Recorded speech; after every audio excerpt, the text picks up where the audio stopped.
If you're a lineman in charge of keeping the lights on, Grainger understands that you go to great lengths and sometimes heights to ensure the power is always flowing, which is why you can count on Grainger for professional-grade products and next-day delivery, so you have everything you need to get the job done.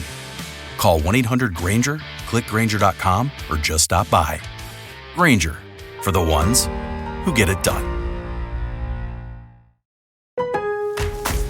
Lowe's knows you take pride in every project. So take on what's next today with a free Select Craftsman hedge trimmer or leaf blower when you buy a 20-volt push mower. That's a $119 value on reliable, high-performance Craftsman tools you trust. For the power to do it all, build, repair, restore, maintain, go with Craftsman. Available at Lowe's. We help, you save. Valid through 5/21 while supplies last. Selection varies by location. Blog Talk Radio.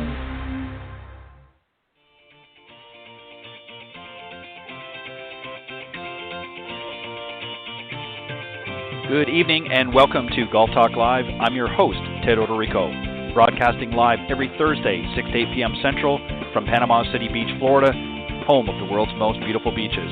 I want to take this opportunity to thank everyone for joining me on my weekly broadcast. Every week, I'll feature some of the best instructors, coaches, authors, and entrepreneurs in the golf business today. I begin with a great discussion on Coach's Corner, followed by an insightful interview with my special guest. So let's get started by introducing tonight's Coach's Corner panel.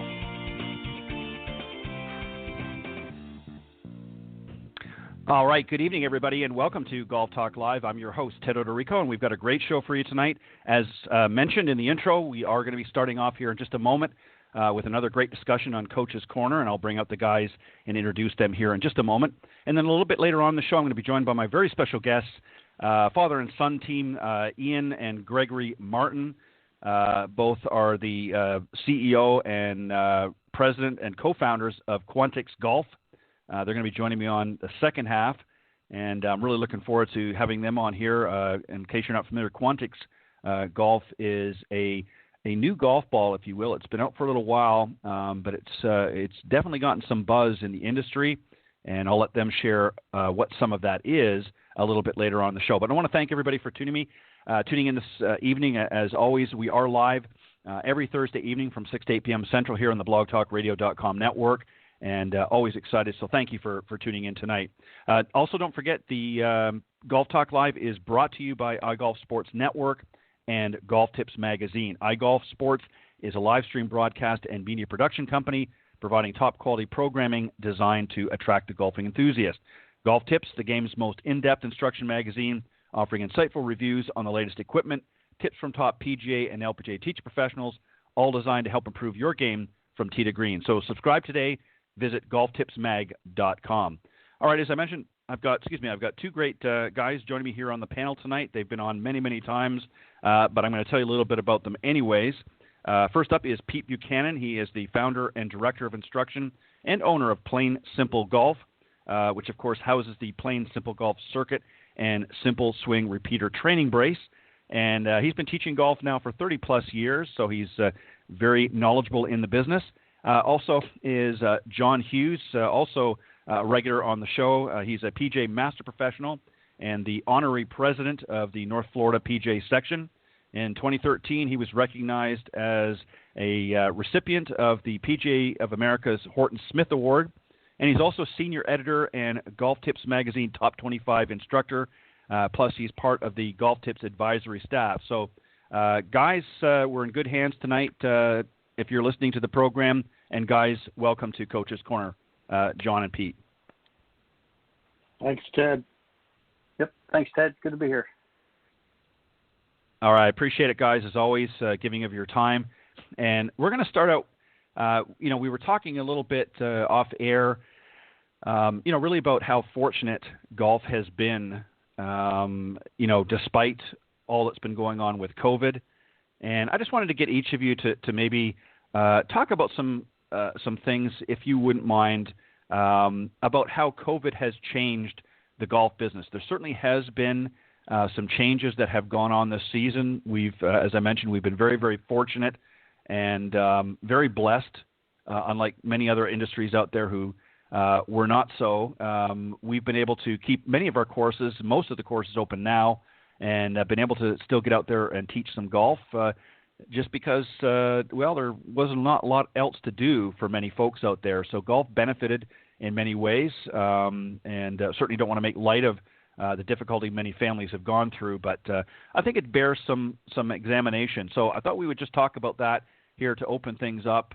And if you don't mind, John, I'm going to start with you, and then Pete, just what are some of the changes that you've noticed as a result of COVID that has really helped change the business, do you think? Again, thanks, Ted, for having me on the show. Very much appreciate the opportunity to share my thoughts, and look forward to doing this every second Thursday of the month. As far as positiveness in the golf business due to COVID, I think you hit the nail on the head. The big one was most all states left golf courses open for the outdoor part of it, for the park and rec part of it, and the game naturally provides a lot of social distancing. There's obvious places where it doesn't, holding a flag stick, sitting in a cart, but it was a really good escape that allowed the game to grow. I think we've seen some people come back to the game. I've certainly seen some new people to the game, and I think it's revitalized some courses that were struggling. Some of the Prevy information that I get from the PGA and the allied associations is showing just that some of the courses that were on the fringe of making a life or death decision have been able to cling on to life a little bit longer, which is another positive. Instruction for me up, instruction for most everybody across the country up. But there's been a whole lot of positives. I think what we've got to do is learn the lessons of the Great Recession. We've got to learn the lessons of the Tiger era, I guess is the best way of saying it, of when all these people came in and started playing. We didn't do a great job retaining them. So I'm really hoping the biggest positive that comes out of this is that we've learned those lessons and we have some proactive plans to keep the new people in, to keep the renewed people still interested. And the core golfers who have seen some slight changes to operations, maybe they can feel like they can get back to some normalcy. Yeah, well said, John. And you covered a lot of great points. And Pete, I think, as John mentioned, we were very, very fortunate in this industry to most, if not many, of the golf courses around the nation did remain open. Some obviously had to enforce certain restrictions in more confined areas. And, of course, carts had to be changed a little bit differently, how we rode the carts, if you will. So obviously to help with social distancing and that. But there's been a lot of benefits. What were some of the benefits that you've seen yourself? I'm sure some of them will mirror what John has said, but what were some of the other things that you've noticed just in your business and maybe some of your fellow pros up in your area? Thanks for having me on. And John, it's always good to be on with you. I think one of the big things, and I'll look at it from just a golf course perspective, they've become more aware of everything they're doing. Everything has to be cleaned. It has to be cleaned a certain way. You have to put things out so you maintain social distancing. So I think from a club standpoint, they've been made more aware of what they're doing. I think it's made them more efficient. I think, especially where I'm at, I mean, it's as busy as I've ever seen it. And the range is full.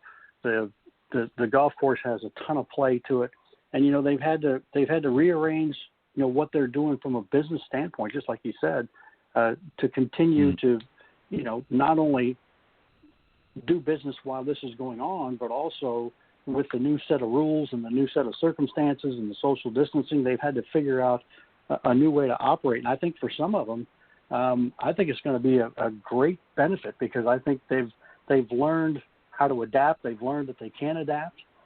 They've got more people coming to them. There's different aspects of what they can do. I know, from a food and beverage standpoint, and a lot of that was really shut down and not able to go through and do what they wanted to do.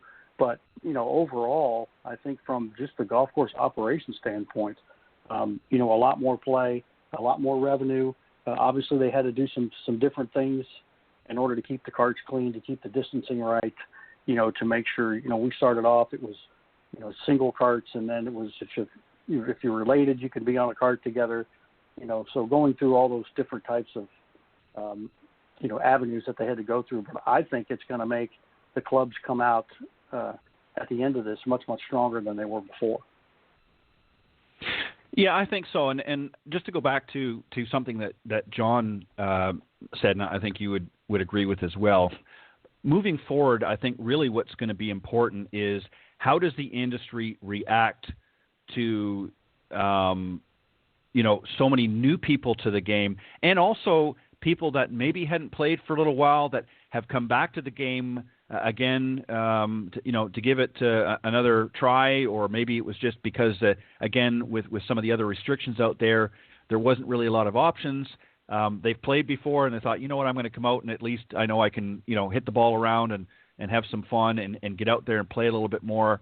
I think it's going to be crucial to see how the business reacts moving forward. Is this going to be just a spike that happens in 2020, and then when things start to ease back for next year, are we going to see that spike drop somewhat? So it's going to be interesting, guys, to really see how that, how those numbers sort of pan out when we look a year down the road, or even 2 years down the road. How many of those new golfers and returning golfers are we going to be able to maintain? So I think there's a lot of creativity that needs to happen, and I think a lot of of our fellow professionals being able to work together and finding ways to be more creative and help build off of one another.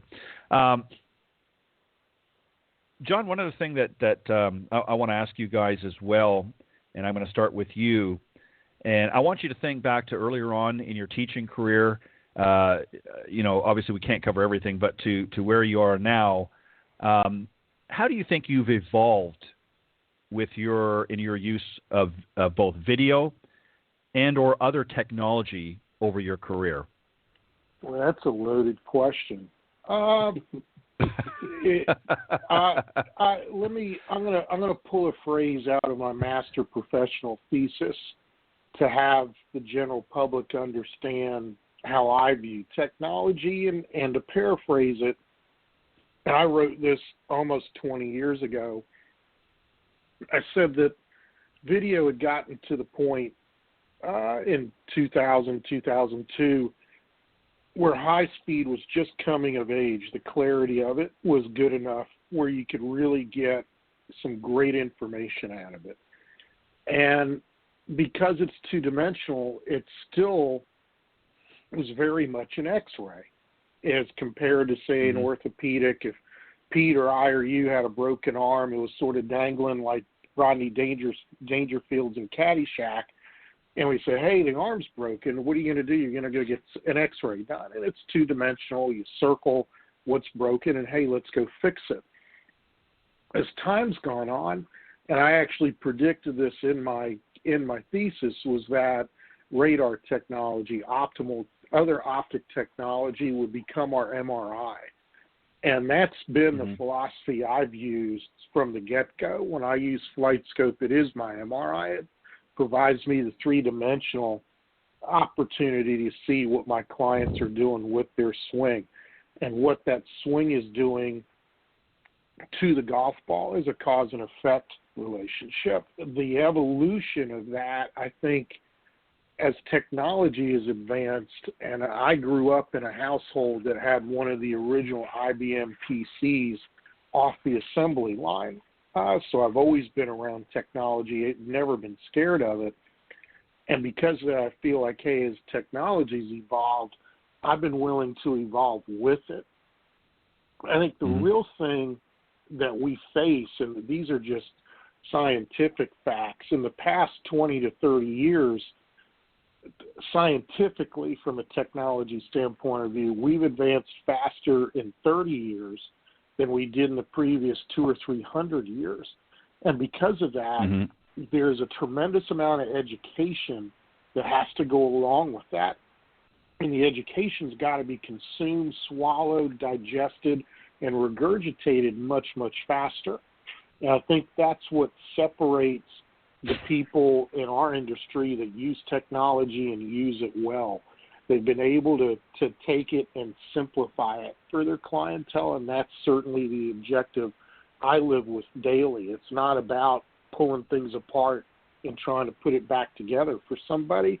It's about literally circling the x-ray and saying, here's where you're broken. Here's the MRI saying the soft tissues, explaining this, that, and the other. Here's the plan. Let's go get it fixed. Now let's go get it fixed. And what that does for the student, the client, is reaffirms their confidence in who their coach is, number one. But I think more importantly, now there's objectivity to someone's improvement process. It's no longer just an opinion. It's somewhat scientifically based. There's various ways to go about the improvement from drill standpoint of view. Pete may give a drill for something that I may give something, a totally different drill, but it's going to achieve the same thing.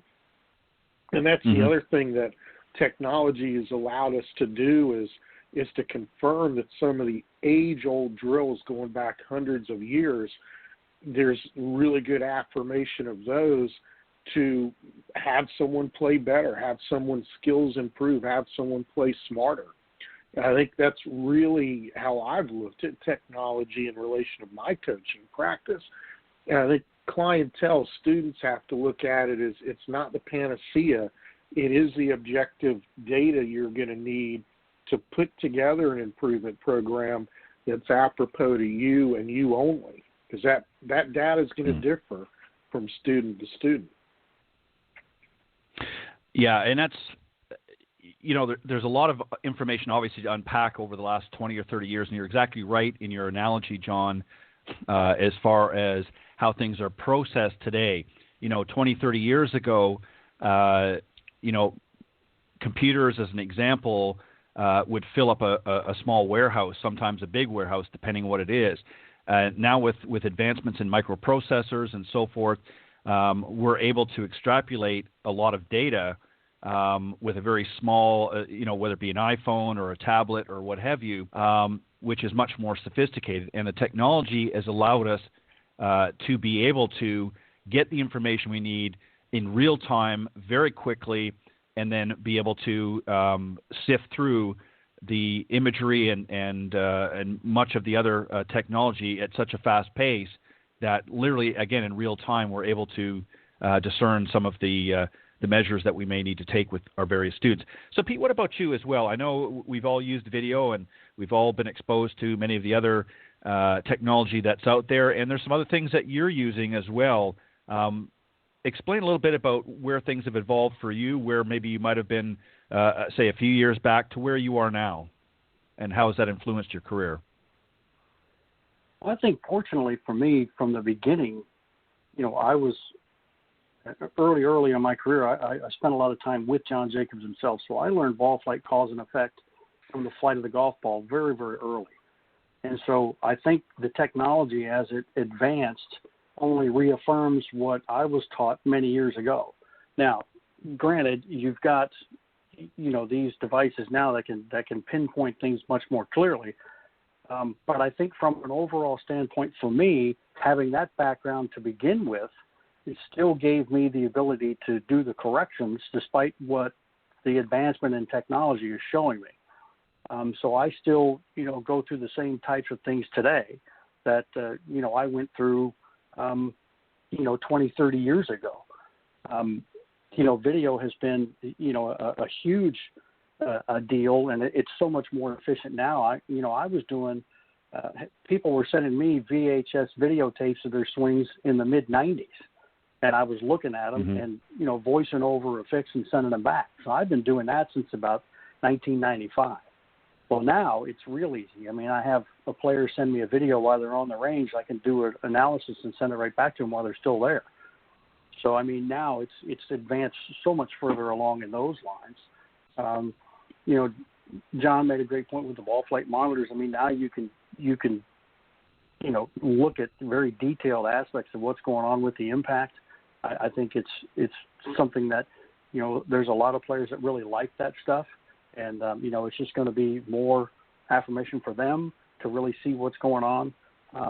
But I think for me and the overall change, I think, I'm still doing a lot of the things I was doing before. It's just made me more efficient at doing them. It's much easier to get, the things that I've always done and to make them easier for me to do. So I think from that standpoint, one, I think the technology has affirmed what I thought I always knew, and was able to look at impacts and then, look at the data that's now being sent out from the flight scopes and the TrackMans and all that, and to see that, that's what I thought it was. Haven't seen too many foolers along those lines, but I remember John showing us ball flight foolers before, to where you would see a ball go a direction and you would think it was one thing and it was totally something opposite. So right. I have to give, big credit to that, because he showed me that in, the late 80s. I was looking at that stuff, and we were looking at ball flight and going, well, that's got to be this. He says, hold on a minute. Let's look at the whole picture. So I think, that involvement for me was a little bit, I don't think the technology made as huge of a change for me as far as the overall things that I did, because I learned that aspect so well early on, just from watching the ball and being able to do the cause and effect from there. So, looking at swings, I mean, I just walking down the range, I can look at the movements and I'll tell you what the ball's going to do, even if I didn't even see it, because certain movements are going to cause certain things to happen. That's just the way it is. I mean, I know we like to say there's 100 different swings, but there really aren't. You just look at the movements that are made, and certain motions are going to cause certain things to happen. And, so that's definitely something that was, a big bonus at the beginning. But I think, it's just made, for me, overall, it's made it much, much more efficient. And I think, too, using some of the technology today, especially measuring wrist angles, I mean, for me, that's been really cool, because, I built a device that, is looking at how the wrist angles move. And that was really an eye-opener to use that, and then use it with the training aid that I built, and see it did exactly what I wanted it to do. And so it's making the movements exactly what I thought I was going to see. So, it's just a lot of affirmation on those lines. And it's pretty cool for the people to see it too. I mean, there's a lot of people out there that really love the technical stuff, and then there's some that, don't even want to go anywhere near it. So, but that's okay. Right. But I think overall the technology has been really, really cool to see. And as I said, I think it's making everybody more efficient at what they're doing, and more clear, and to the understanding from not only what you see, but being able to relate that back to the participants and the students that you're working with. Yeah, well said, Pete. And you're both exactly right. I think it has really enhanced what we really have been taught very early on in our teaching careers, and it's just reinforcing some of the methodology and the understanding that we have with with ball flight and so forth. And I think that technology put in its, as we've said many times on the show, when it's put in its proper place. One point, Pete, that I want to mention that you brought up, and it's exactly right, is how the students are able to get real-time information from their instructor, literally within moments of submitting a video or what have you.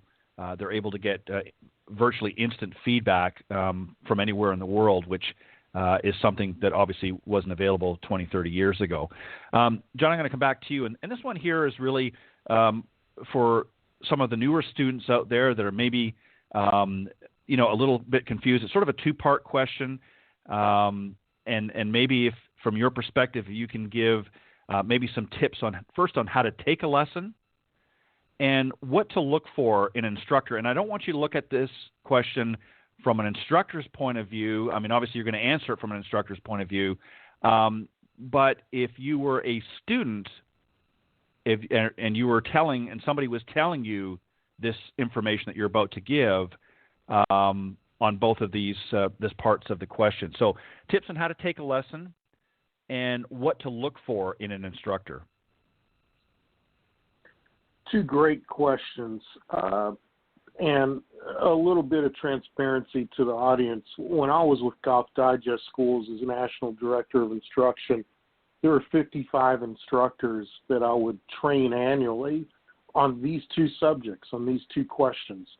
One of the things I did early in my career, I haven't been able to do it recently, is I'd literally take a dart to a map of the U.S. and throw it from turned around backwards to the map and just toss it over my shoulder, and wherever that dart happened to have landed, I was going to go get a lesson there. And if that required me to get on a plane or a train or whatever, I'd go do it. And the reason for it was I always wanted to understand what it was going to be like to be a student.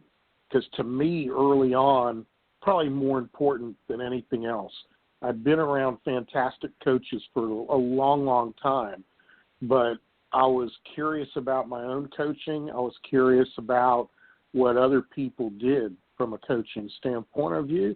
So with all that said, let me talk about it from how to take a lesson. And I would tell you, as a possible student of Pete's, mine's, Ted's, whoever, is when you're seeking out help, be open-minded. The more open-minded you are, the more possibility of opportunity there is. And what I mean by opportunity is maybe if you went in closed-minded with you must do a certain thing a certain way, maybe you're just not going to communicate with that coach very well. A really good coach is going to adapt to how you communicate. But when you're closed-minded about how to fix something potentially, as Pete said, he's got a fantastic device that works on wrist angle. Well, I might come at it from a totally different angle. If you're totally fixated on wrist angle, you're probably not going to listen to me. But will it get you there? You're relying on the coach that you pick, their experience, their expertise, their knowledge. And the more open-minded you are, the better. The second thing I'd recommend to students is don't commit to improvement unless you have the time to improve. And what I mean by that is it's not enough just to take the lesson. Anything that you do well that becomes habitual is going to require some time. It's going to require time that you go back home and practice at home.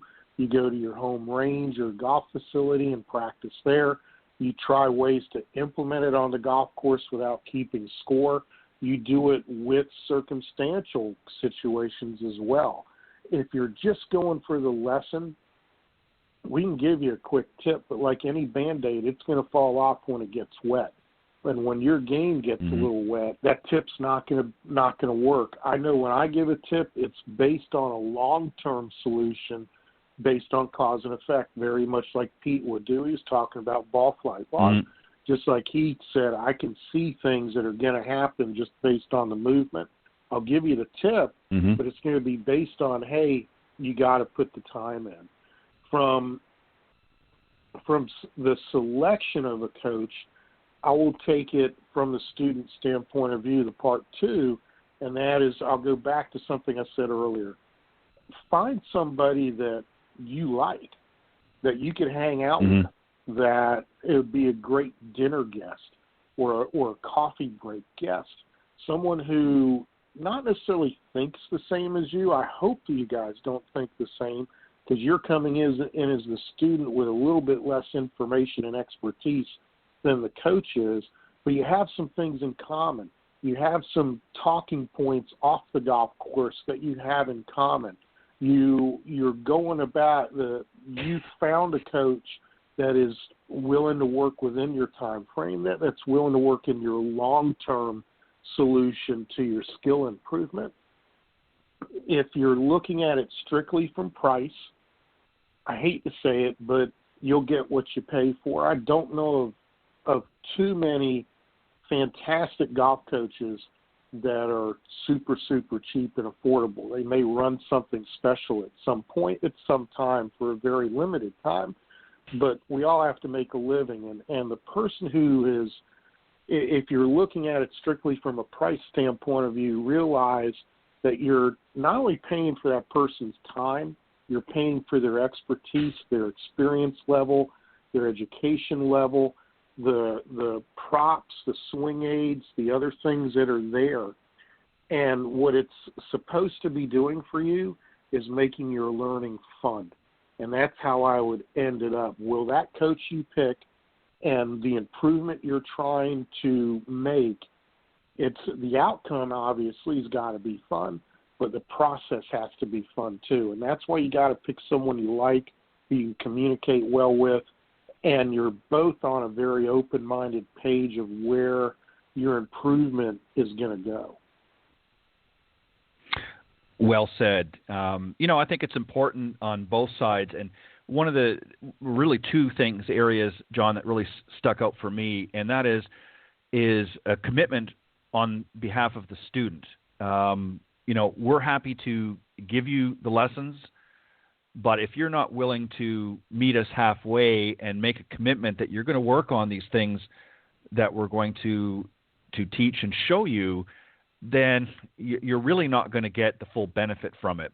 So that would be first and foremost, is to make sure that if you're going to come for instruction, that you're prepared to make a commitment to say, I'm going to go to the range, even if it's only once a week, and I'm going to make a point of spending quality time with a well thought out plan of attack, if you will, on how I'm going to focus on some of the things that not only he or she has taught you, but also what you need to do to get those results. And if you're, in other words, practice with a purpose. And the other thing is, John, that you mentioned, was to have fun. Golf, we understand from our side of things, we understand it can be difficult. It's not an easy game to sometimes learn. Especially for those that maybe haven't played a lot of other sports. It can be difficult if you're not typically an athletic person by nature. But I think if you apply yourself and if you're willing to take some of the tips, if you will, that John just talked about. And Pete, I'm going to give you a moment. I know that there's a lot of stuff in there I'm sure you agree with. If there's anything that you want to add in from your standpoint that you like to, make sure that your students, when it comes to taking the lesson, how you want them to approach it and what you would suggest that they look for in an instructor. Yeah, I echo a lot what John just said. I mean, you want to seek someone out, I think first and foremost that you're going to get along with. One of the things that I do is I have an introductory lesson, and it's just a chance to come and basically it's a little bit of hitting balls, but it's a question and answer session and say, let's get together and see if we're on the same page, see if we're going to get along. I said, don't take this the wrong way, but it might be, I might be someone that you don't want to take a lesson with, but let's get together and find out. Let's talk, let's have a chance to meet. And I think that's something that's really important. I mean, you want to go and have some fun and be able to get along. And one of the things I think that I try to do with every lesson, with every client, is that when they first show up, I ask them, how's your day been? What's going on? It's nothing golf related whatsoever. And a lot of that is to kind of get an idea how they've been doing all day long. And if they've had a rough, really hard day, then, that sort of sets the tone for how everything's going to go.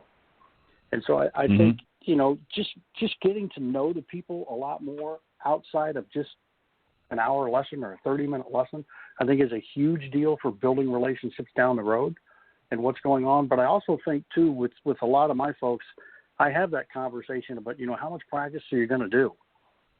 And depending on how much time you're going to put into it, let's make sure we make that time as efficient as possible. And let's make sure we're working on the right things as you're going along. And, a lot of times, too, John mentioned drills. I'll give somebody a drill, and then I'll tell them, I said, your next practice session, I want you to do the whole session with this drill.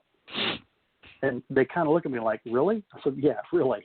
I want you to do an entire practice session with this drill because it's going to make milestone movements to where we're trying to get you to.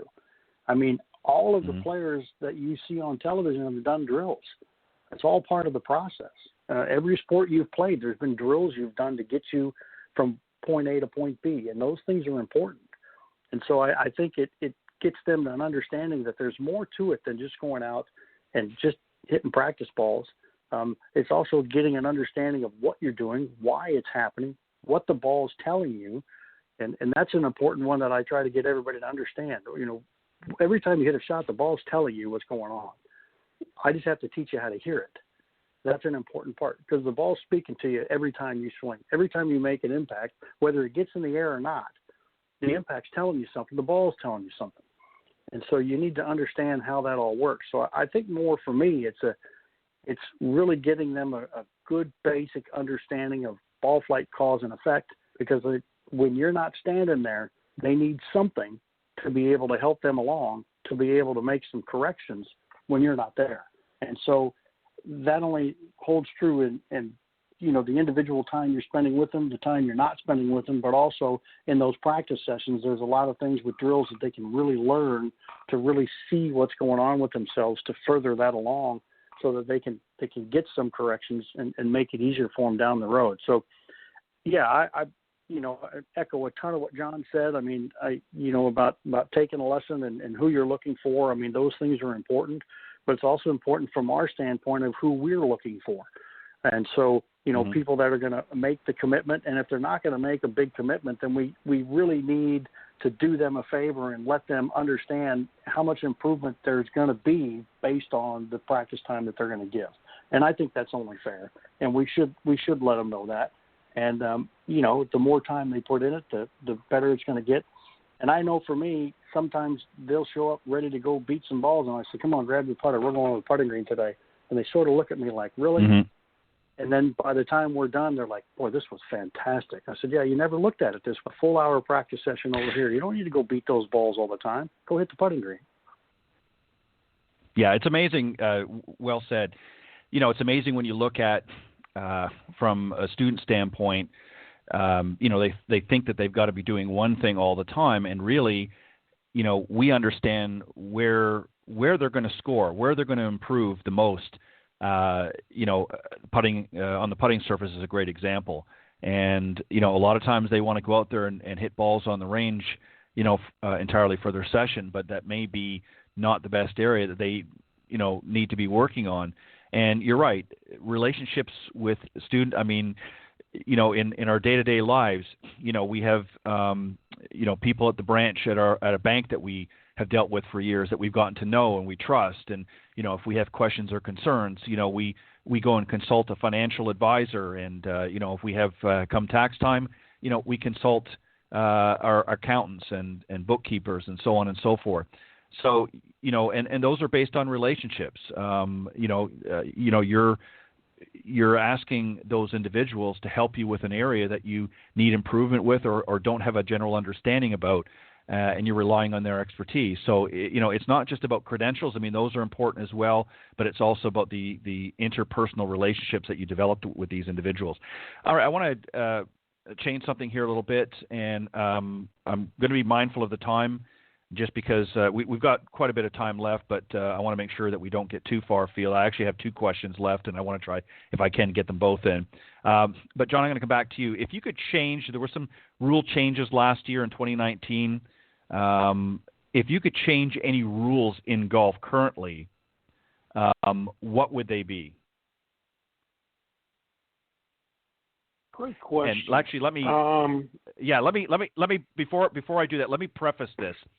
We're going to stick with just the amateurs on this and everyday golfers. Forget about the professionals. We're going to keep them in a different league. So think of this from a recreational golfer. If there were rules that could be changed that would make it an easier transition or experience for our everyday golfers, what would they be? So I'm going to take the question you just said, switch the words around to answer the question, and it's real simple. For the game to be more enjoyable for you, it's okay to break the rules that will allow that to happen. I don't care what skill level you are, whether you're an absolute beginner, someone trying to play to a single-digit handicap. When we look at amateur golf, for years, it's always been the same rules as the professionals and the elite amateurs have had to play with. But yet all other sports, whether even horseback riding, I was watching my niece with a horseback riding lesson a couple months ago, and there were 3 different individuals at this lesson, and there were 3 separate rules for the rider and the horses based on the age and ability of the horse and the age and ability of the rider. And it was like, wow, that golf could benefit from this. So in a general sense and in a very short answer, if you need to break a rule to make it fun and it's not going to affect anybody or anybody else other than you, realize you may be fooling yourself long term, but short term, it's okay. If you've got to pick that ball up out of the bunker and toss it out there because you've tried 6 times to get it out and can't, the moral of the story is go get a bunker lesson, but let's not sit there and punish you. Throw it out there and punt it. If you need to tee the ball up all the time because you can't get it airborne, go ahead and do it. I actually used to run a clinic and had fun rules that allowed all that to happen. So as you progress and get better, as in any of the sports, more and more and more rules apply. And what this might do is open up some channels and avenues for the absolute beginner who is a little intimidated and scared to understand, like any other game, there's a set of rules that I can follow, and I can go play with my husband, my spouse, my kid, who's much better, and we can both enjoy each other's company and both feel like we accomplished something on the golf course. Yeah, I think that's a great idea. And, Pete, I think that having some fun rules is kind of like, when you think about going back in time and, we first learned to ride a bike, many, maybe not everybody, but many people had training wheels. It's kind of the same analogy. We want to make it a little bit easier for our recreational golfers, especially for our beginning golfers who really are struggling. John makes some great points. What about rules that you can think of that might make it that you would like to change that would be maybe a little bit more conducive for good play for our amateur golfers? Well, I think one of the first ones I'd like to change is, anytime you hit a ball off into water hazard, whatever, just drop it there and go. No going back to a tee, nothing, get rid of that distance having to go back and all that. Just keep playing forward. Never have to move backwards. I think that from a standpoint of speed of play, and everybody says, oh, but the rules were, I said, yeah, but the rules are going to be the same for everybody regardless. It doesn't matter. But this will keep you moving forward and keep you going. I think from a new player standpoint, don't be afraid to just drive the cart down to the 150-yard marker and play from there. Don't worry about where the tee box is. Go tee one up in the fairway at 150 and play every hole at 150 yards. And your par is 8. Yep. And if it's more than 8, stop. Just pick it up and keep going. And keep going until you can get to where double par is. But don't worry about the overall aspect of the entire game. When you're new, you just want to get used to being out there, hitting some shots, having a little bit of fun. If you're struggling, it's okay to pick it up. Just pick it up and scoot along and go back down. When I first started with my kids, my kids would put their ball down wherever my drive went. They wouldn't worry about hitting tee shots. They'd let me tee off, and then as soon as we got to my ball, they'd put one down and start playing from there. And, I think that would make it just so much easier overall to get the newer players started. And I think from, everybody else, one of the things we started to put in is, maximum 3-putt. I mean, that's it. Everybody play maximum of 3. I mean, you should do 2 anyway, so we're giving you one. But, just put some things in that will help speed the game along, because the game is really slowed down. I mean, especially from watching some of the collegiate events. Oh my goodness, 5.5, 6.5 hour rounds. It's like they're stuck in molasses, and nobody knows who's supposed to go.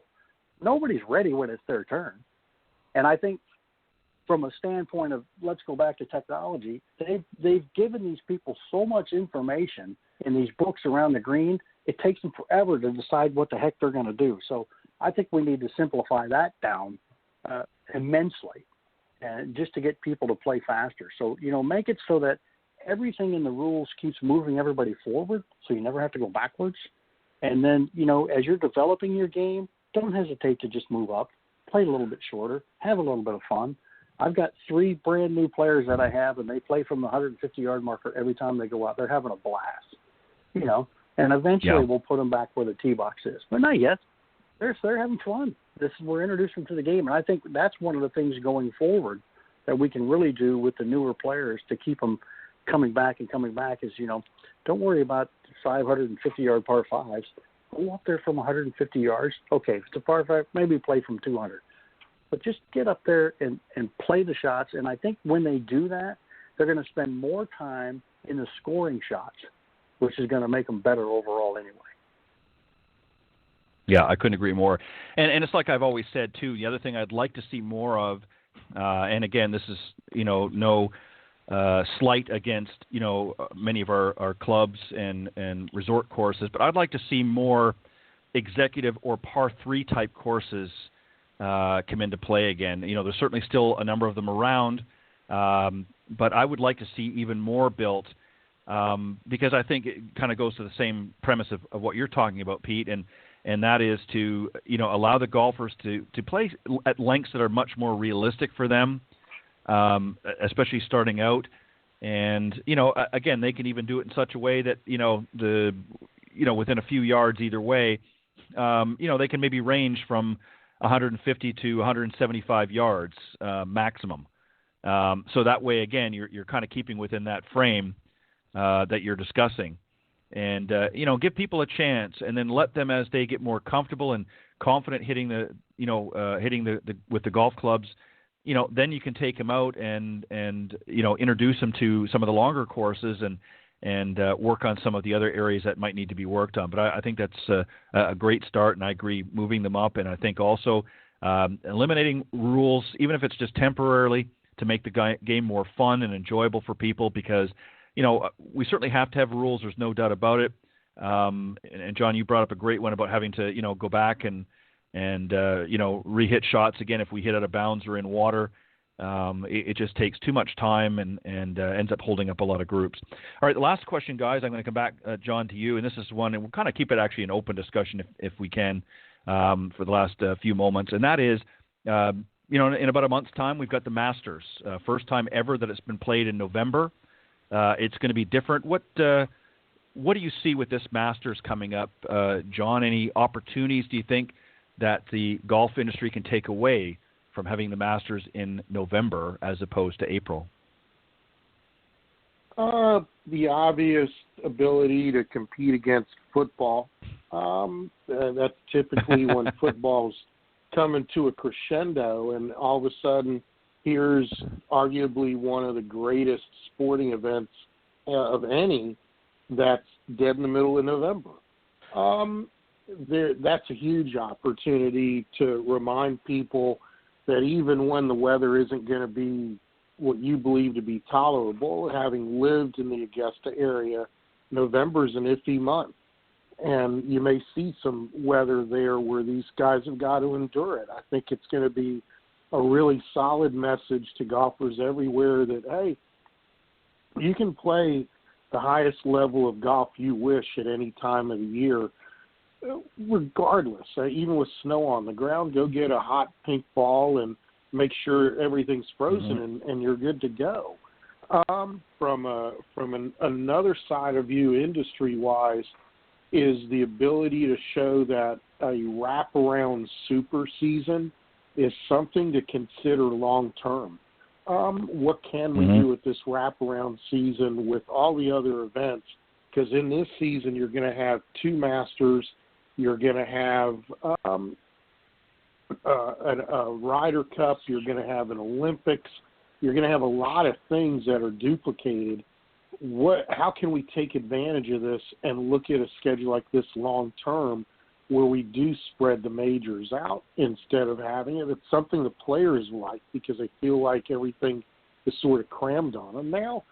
And I think the third thing the industry can look at is an extension of the buy season. The buy season meaning equipment, apparel, travel, that kind of stuff, and show people that, hey, even in iffy times, there are places you can still go play. You can maybe it's extending the product life cycle of one thing or introducing something new but it gears you up for that little bit of winter layoff to say, hey, it's right around the corner.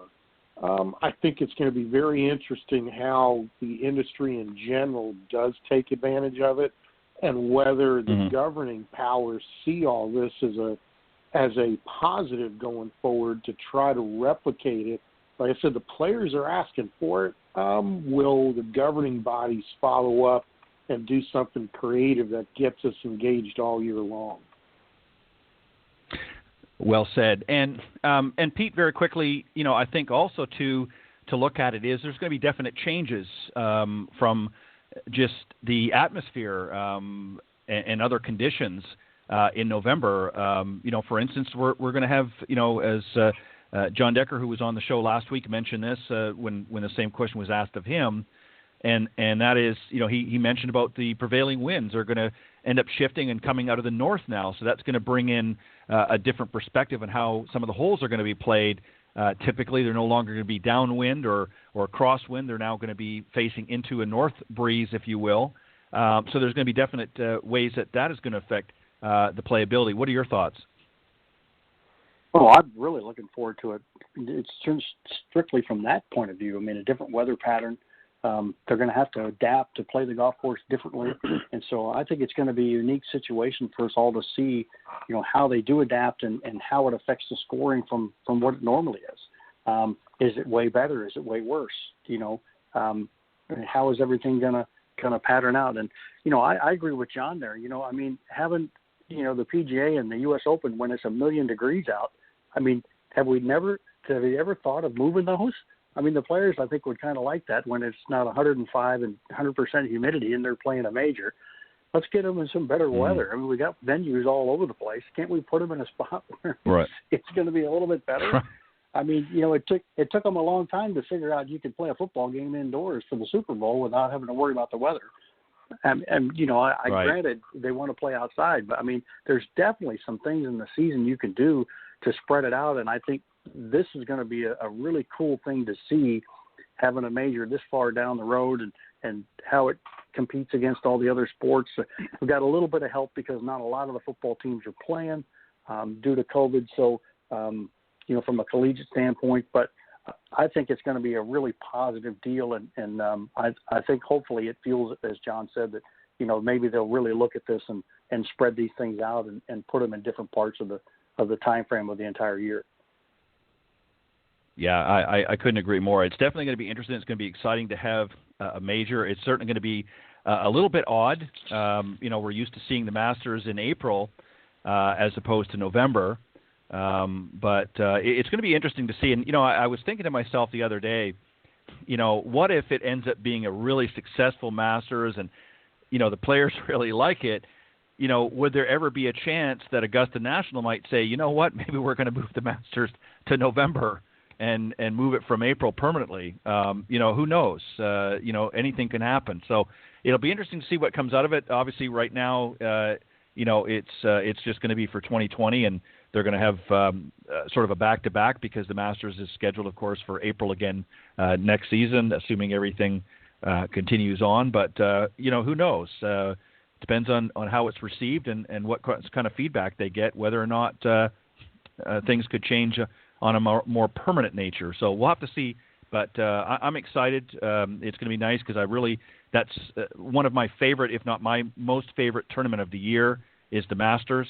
And it certainly doesn't feel like a year of golf without it. So I'm excited. And as I understand as well, another caveat is that Gary Player's birthday is in November, Masters Week. So I'm sure he's extra excited about having his birthday fall in during the Masters tournament this year. So interesting to see, guys. As always, great discussion. Some very interesting insight to the questions tonight. I want to thank you both for that. And very quickly, we'll go in order again, John and then Pete. Let the folks know if they want to reach out, the best way they can do that, and if there's anything quickly that you'd like to plug while you're on the show.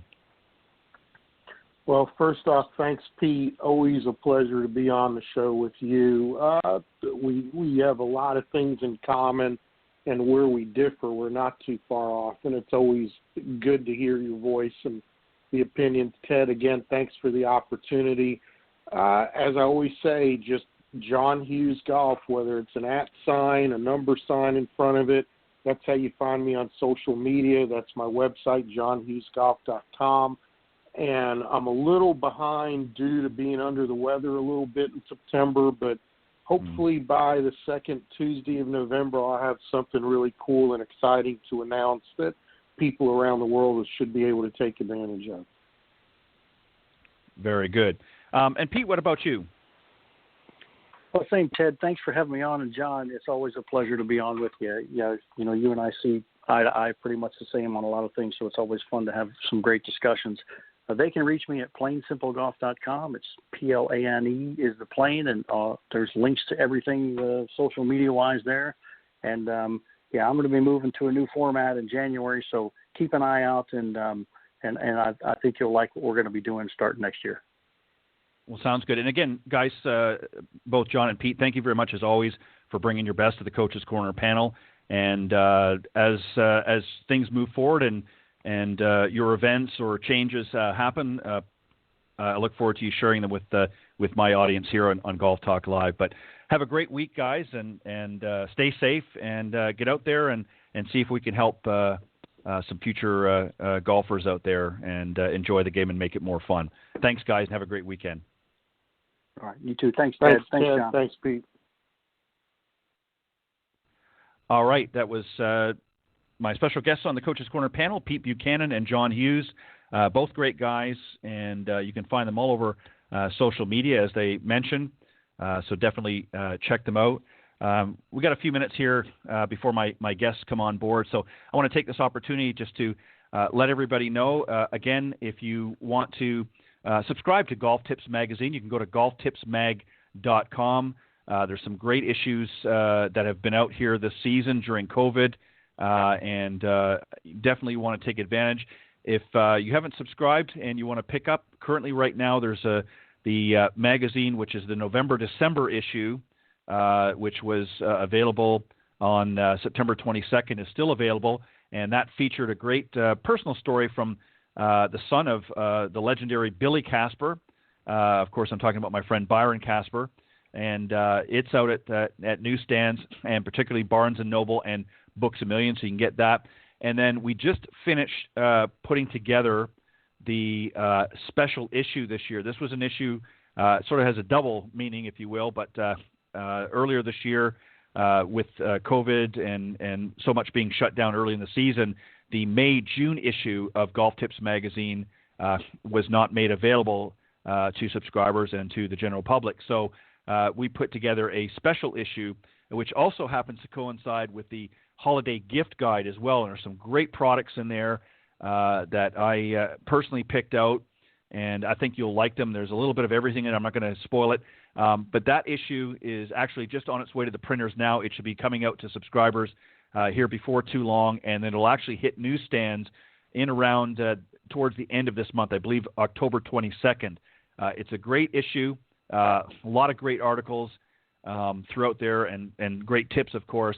But also there's going to be a section in there, the holiday gift guide, and it's going to have a little of everything in there. So you definitely want to check it out.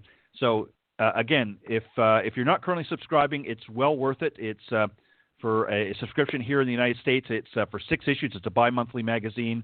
It's $14.97, and you can go to golftipsmag.com, and you can actually order right online, and or you can go through the customer service if you want to do it in a different way. There's an email there for the customer service, and also a toll-free number as well. So lots of great ways to do it. Go to golftipsmag.com, or you can just order online and pay with your credit card or even your PayPal account if you use PayPal.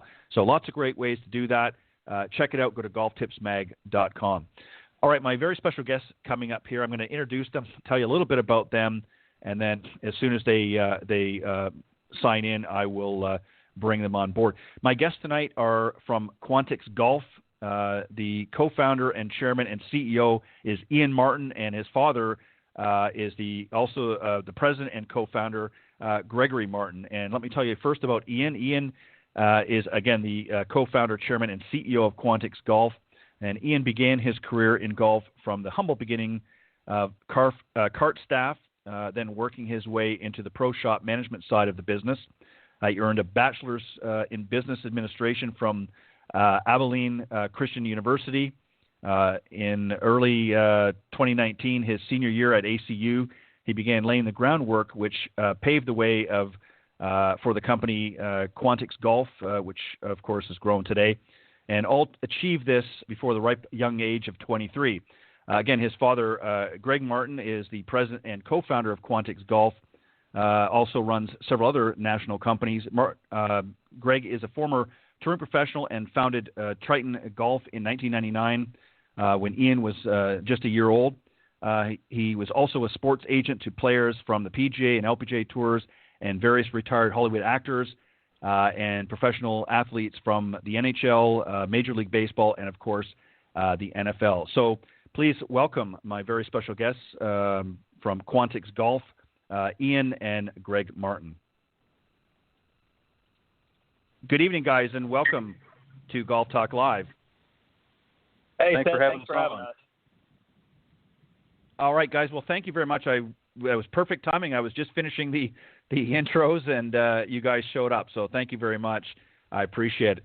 So, Greg, I'm going to start with you on this because what I like to do, especially for folks that have never been on the show before, just to share with the audience before we get in and talk about Quantix and some of the other things, just to give you the audience an idea of really how you sort of began in golf, what drew you to golf, your earlier recollections of when you took up the game, and then Ian, I'm going to obviously pass that on to you as well. So just tell us, Greg, a little bit about how you got interested and who introduced you to golf.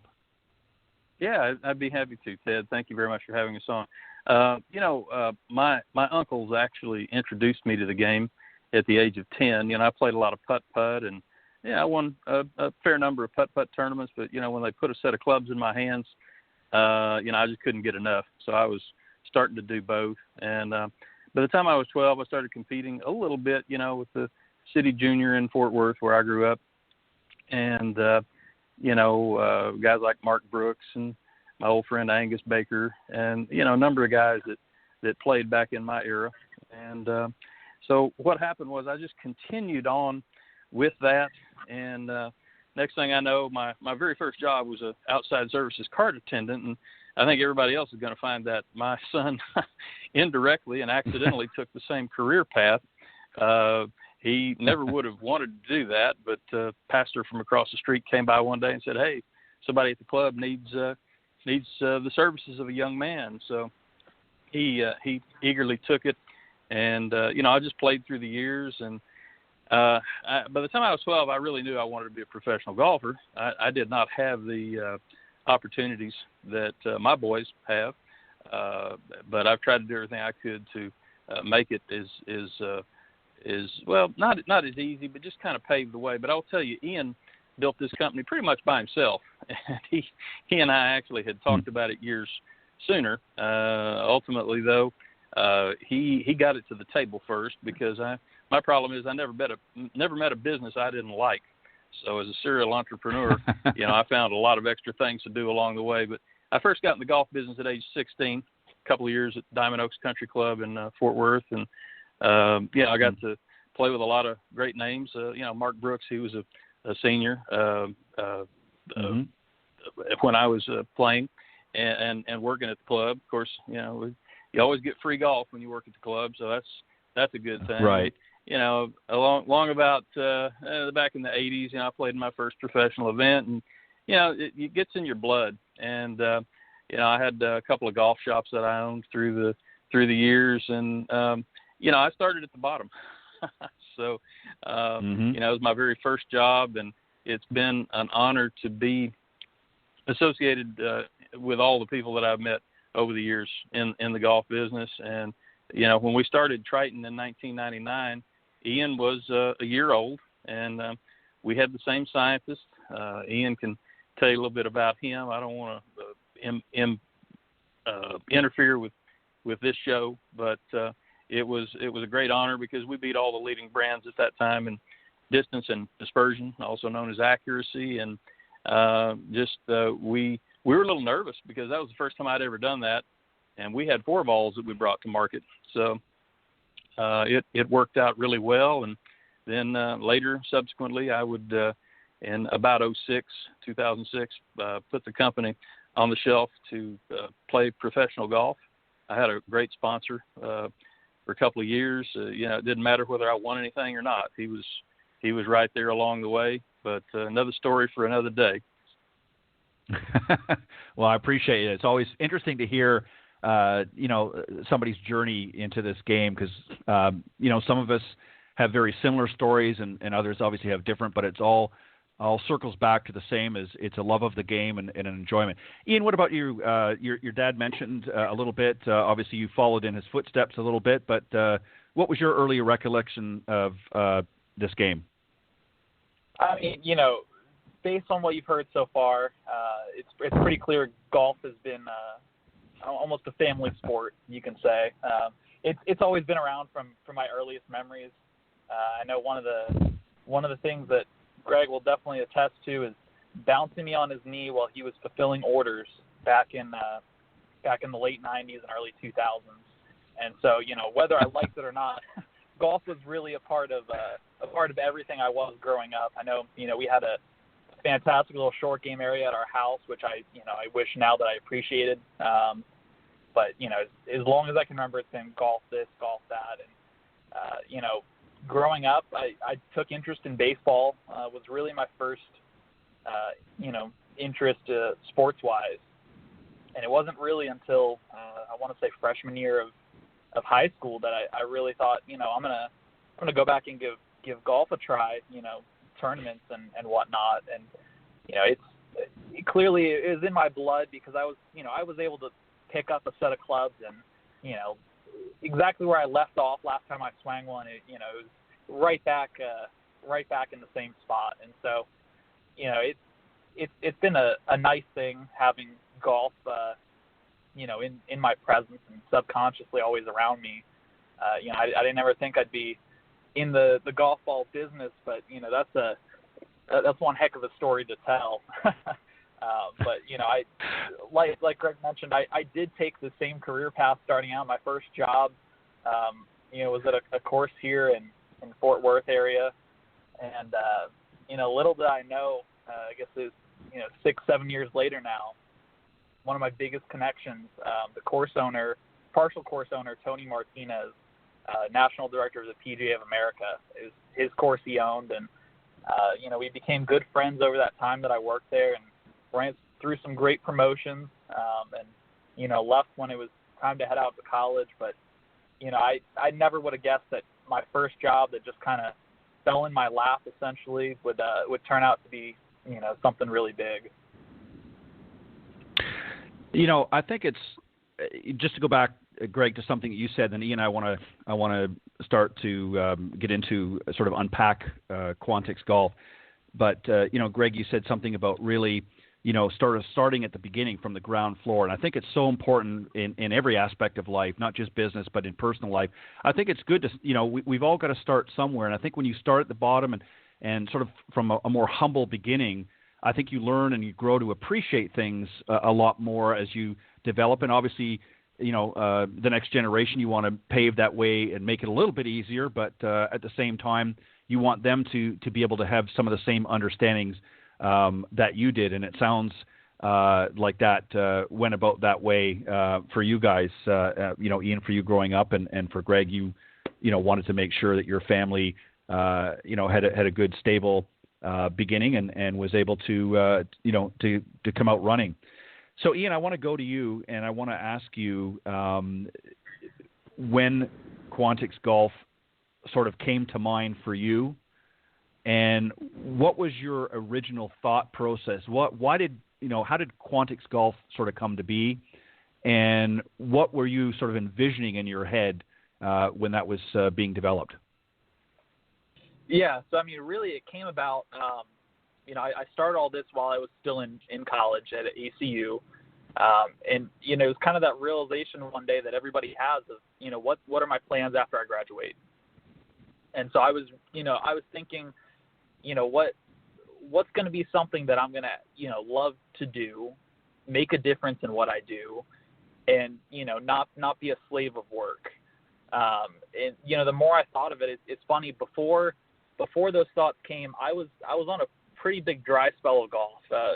My younger brother, he loved going out and golfing, and, I'd be like, I don't know if I want to go out when, want to come back for the weekend. And, it came to a point where I was like, I love golf. Why am I not going out every time I have a chance and, playing the great game? And so, I was thinking, while I was in school, like I said, what's something that I want to do, spend my life doing and work towards. And the more I looked at the golf industry, the more I thought to myself, I hate everything that's going on in it. And, obviously the direct consumer movement is something that's big and it's changing the game, but I wasn't a fan of how it was headed and how people were trying to change it. It was almost becoming who can be the cheapest golf ball that doesn't, explode while you hit it. And so right. My thought process with that was, our scientist, Larry Cadorniga, like I said, I grew up with golf, and being 1 year old, his name was mentioned plenty of times, all through my young life. And so, it's not like I had to go, say, oh, well, we got to find a random factory and white label something. It was, I have one of the best scientists, a phone call away. And so I thought to myself, why not see if he wants to come back into the ball business? Because, he was retired at that, use my connections I have to their fullest extent. And so that's exactly what happened. And, sure enough, he was more than willing to come out of retirement, come on board, and make something big happen. And that's exactly what we're trying to do. Yeah, and Ted, this boy beat me to the punch too. I was just getting ready to, maybe a year later, start a company, but it all worked out the way the Lord wanted it to. It's he picked the right name, but I'm really proud of him because he took the initiative to do this, and really I've just kind of been along for the ride. It's been amazing to watch him. Well, let me just say, Greg, that's what you get when you hesitate. You see, Ian beat you to it. So, but and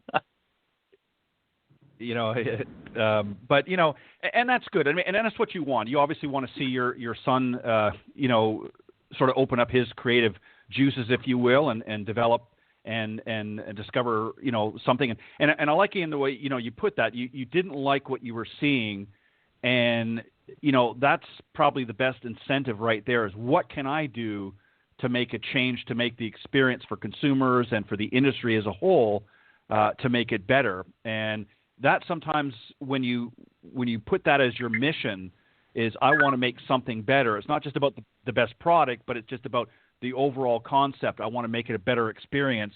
You're literally halfway to success with just that vision alone.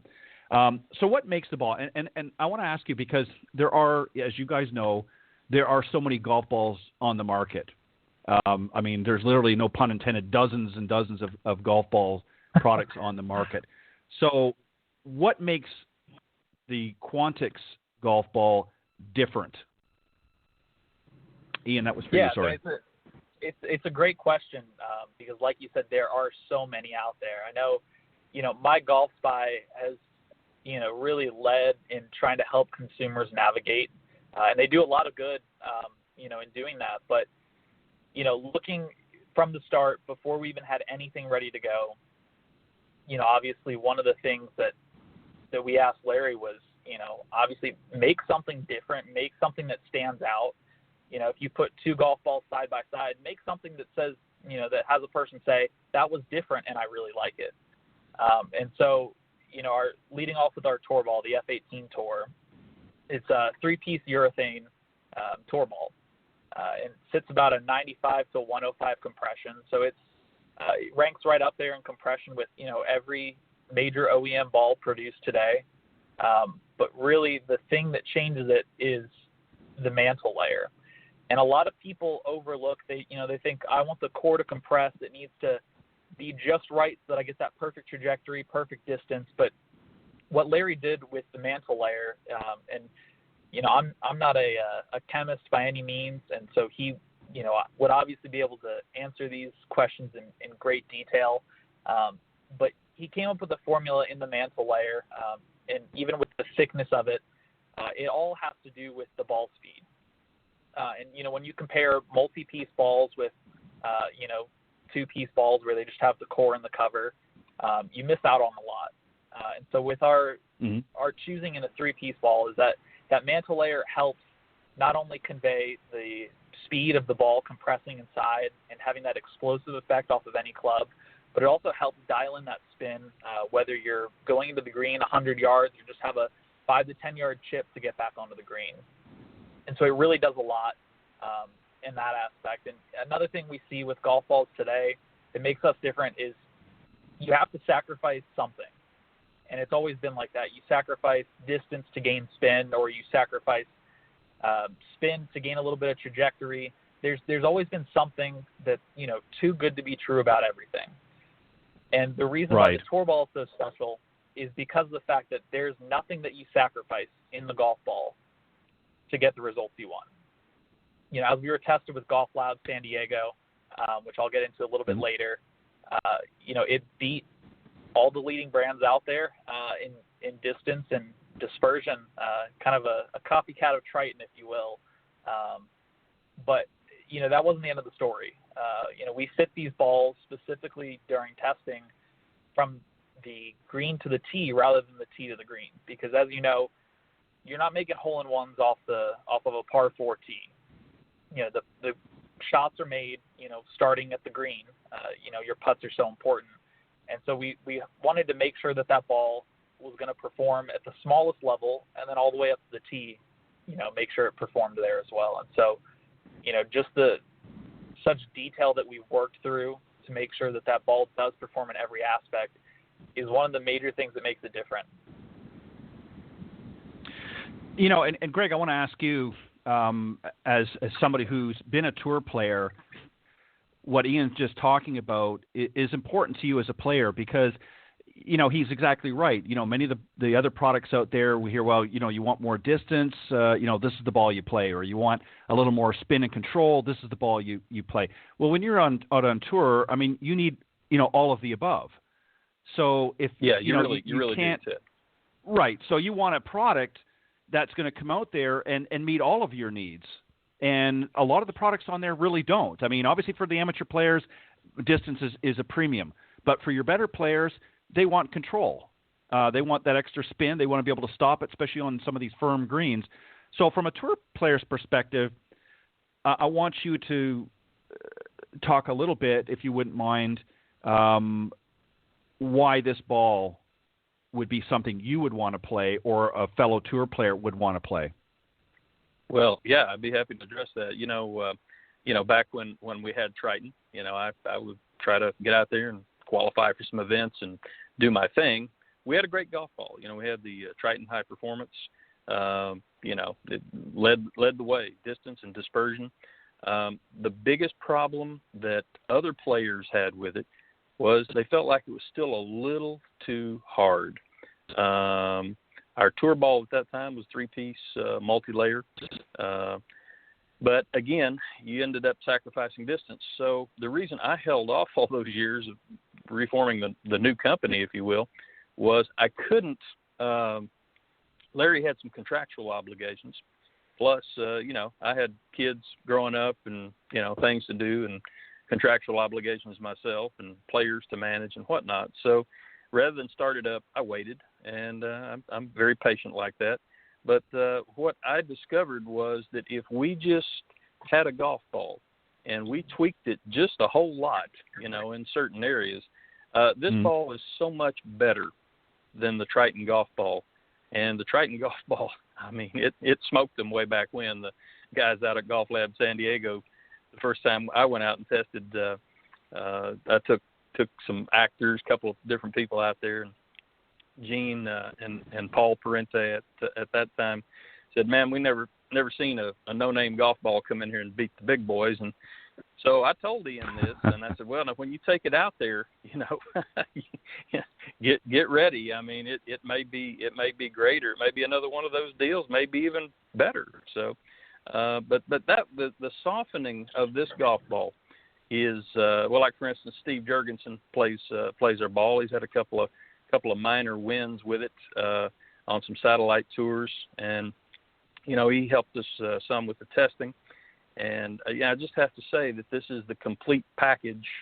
And if I didn't have an ownership in the company, it'd still be the ball I would want to play, because it just does everything, and it does it really well.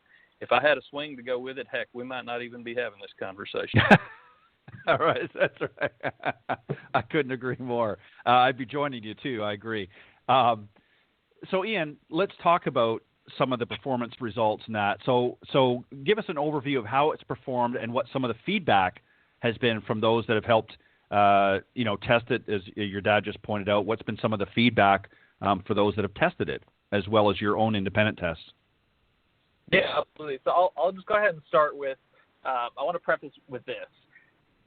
Starting out, there's so much marketing hype in the golf industry, which is one of the reasons why I couldn't stand what was happening. And, some of that hype may be, it's the longest ball ever, or you're going to gain 3,000 RPM on your wedges, whatever it may be. It's just 99% of it is false claims. And so, with that being said, what I wanted to see with our company is that we never make a single claim until there's hard, concrete, scientific evidence proving that claim and turning it from claim to fact. And so with that, obviously the leading independent equipment tester, Golf Laboratories out in San Diego, is the number one go-to. I mean, the USGA and RNA, most of the major OEMs use their swing robots to test all of their products, whether it's clubs or golf balls. So there's, a lot of great things built around that. And so it was a clear choice that, we need to take the balls out there and have them tested in identical conditions with, all the leading competitors, everywhere from, everything from Titleist to Bridgestone and you name it. And that was really important to me. And so with those tests, like I said, we saw not only our tour ball, but our more amateur level golf ball, the F35 Control, took the top 2 slots against everything we tested. And funny enough, the tour ball carried the longest. I believe it beat the next competitor by 3.5 or 4 yards. But on overall distance, the F35 Control had extra rollout to it due to its low driver spin. And so, testing with that, obviously a lot of people say, well, you can't test it with a robot because no human is ever going to swing that perfect every time. So we're all going to get different results. But the fact of the matter is, you have to see what the golf ball's true potential is. Because if you say this is the longest golf ball out there, based on a human swing, well, every human swing's different, and there's no doubt about that. But if it's tested with, a proven swing robot, then this is the maximum potential of this golf ball based on these parameters.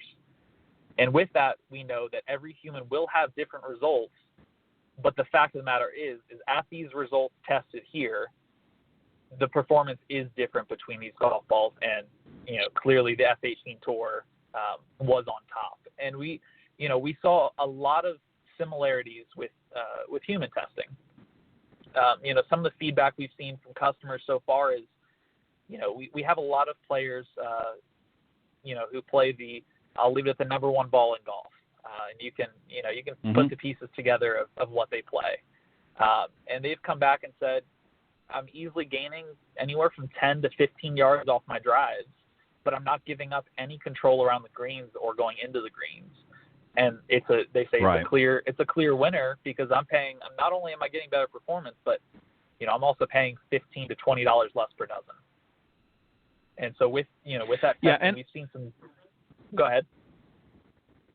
No, I was just going to say really quickly. And from a consumer standpoint, you want to hear that. You want to get value for your money. I mean, there's nothing worse than, going out and spending anywhere from $45 to $60 a dozen and only getting part of the product.